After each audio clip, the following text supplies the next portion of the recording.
So how do you feel? সত্যি বলতে একটু ডিসবিলিফে আছি, বাট অস্ট্রেলিয়া যাওয়ার স্বপ্নটা আমার অনেক দিন থেকে ছিল এন্ড রেডি টু স্টাডির মাধ্যমে আজকে এই স্বপ্নটা পূর্ণ হলো। অলওয়েজ একটা ইচ্ছা ছিল যে আইটি রিলেটেড সাবজেক্টের প্রতি আমার একটা অ্যাট্রাকশন ছিল ছোটবেলা থেকেই, as I was heavy gamer. তো এখন যখন আমি সাইবার সিকিউরিটিতে পড়ছি Toronto university, it feels really অসম।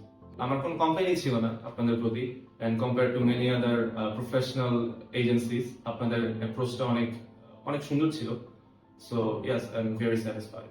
রেজিস্টারে যখন জানছে আমার IELTS results, IELTS scores 7.5, they told me যে আমার any kind of support considering the papers are completely going to be free, and I would recommend any of my friends যারাই যে কোনো ধরনের ট্র্যাপে বা professional just namesake for the namesake professional agencies ওদের কাছে না যে আপনারা রেজিস্ট্রারের কাছে আসেন। তাদের অ্যাপ্রোচ অনেক hands on and very friendly, and I believe আপনারা অনেক স্যাটিসফাইড।